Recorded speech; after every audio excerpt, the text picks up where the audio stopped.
அண்மை செய்தியாக பார்த்து வருகிறோம். நைஜீரியாவில் ISIS தீவிரவாத குழு மீது அமெரிக்கா தாக்குதல் நடத்தியதால் பரபரப்பு ஏற்பட்டுள்ளது. கிறிஸ்தவர்களை குறிவைத்து தொடர் தாக்குதல்களை நடத்தி வந்த தீவிரவாதிகளுக்கு இந்த தாக்குதல் மூலம் பதிலடி கொடுத்துள்ளதாக அமெரிக்க அதிபர் டிரம்ப் விளக்கமளித்துள்ளார். அண்மை செய்தியாக பார்த்து வருகிறோம். நைஜீரியாவில் ISIS தீவிரவாத குழு மீது அமெரிக்கா தாக்குதல் நடத்தியுள்ளது. இதனால் பெரும் பரபரப்பு ஏற்பட்டுள்ளது. கிறிஸ்தவர்களை குறிவைத்து தொடர் தாக்குதல்களை நடத்தி வந்த தீவிரவாதிகளுக்கு இந்த தாக்குதலின் மூலம் பதிலடி கொடுப்பதாக அமெரிக்க அதிபர் டிரம்ப் விளக்கமளித்துள்ளார். அண்மை செய்தியாக பார்த்து வருகிறோம். நைஜீரியாவில் ISIS தீவிரவாத குழு மீது அமெரிக்கா தாக்குதல் நடத்தியதால் பரபரப்பு ஏற்பட்டுள்ளது. இதுகுறித்த கூடுதல் விவரங்களை வழங்குவதற்காக எமது சிறப்பு செய்தியாளர் காவியா இணைப்பில் இருக்கிறார். வணக்கம் காவியா, முழு விவரங்களை பகிரலாம்.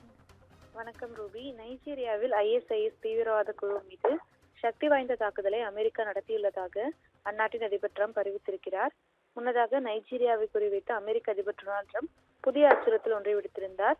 அதாவது, நைஜீரிய அரசாங்கம் கிறிஸ்தவர்களை கொல்வதற்கு அனுமதித்தால் அந்நாட்டுக்கு எதிராக கடுமையான நடவடிக்கை எடுப்பேன் என கூறினார். முன்னதாக தனது சமூக ஊடக தளமான ட்ரூத் சோஷியலில் அவர் வெளியிட்டுள்ள பதிவில், நைஜீரியா மீது அந்நாடு விரும்பாத நடவடிக்கைகளை எடுத்து முழு ஆயுத பலத்துடன் உள்ளே நுழைவேன் என அவர் தெரிவித்திருந்தார். நைஜீரியாவில் நிகழ்ந்து வரும் வன்முறைகள் தொடர்பான இந்த விஷயத்தில் அமெரிக்க வெள்ளை மாளிகையின் ஆர்வம் திடீரென தோன்றிவிடவில்லை எனவும், பல மாதங்களாக வாஷிங்டனில் உள்ள சில அரசியல்வாதிகள் மற்றும் அரசியல்வாதிகள் நைஜீரியாவில் உள்ள இஸ்லாமிய ஆயுத குழுவினர் வேண்டுமென்றே கிறிஸ்தவர்களை தாக்குவதாகவும் அவர் தெரிவித்திருந்தார்.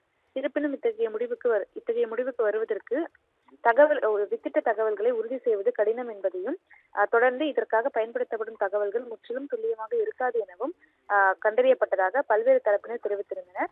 இந்த நிலையில்தான் தொடர்ந்து கடந்த செப்டம்பர் மாதத்தில் அமெரிக்க தொலைக்காட்சி தொகுப்பாளரும் நகைச்சுவை நடிகருமான பில் ஹிமர் இந்த பிரச்சனை குறித்து பேசிய போது, நைஜீரியாவில் நடப்பது ஒரு இனப்படுகொலை என தெரிவித்திருந்தார். தொடர்ந்து இந்த நிலையில் தற்போது நைஜீரியாவில் ISIS தீவிரவாத குழு மீது சக்தி வாய்ந்த தாக்குதலை அமெரிக்கா நடத்தியுள்ளதாக அதிபர் டிரம்ப் அறிவித்திருக்கிறார். கிறிஸ்தவர்களை குறிவைத்து தொடர் தாக்குதல்கள் நடத்தி வந்த தீவிரவாதிகளுக்கு முடிவு கட்டியுள்ளதாக குறிப்பிட்டு அவர் தனது கிறிஸ்துமஸ் தின வாழ்த்தை கூறியுள்ளது குறிப்பிடத்தக்கது. விவரங்களை வழங்கியமைக்கு நன்றி காவியா.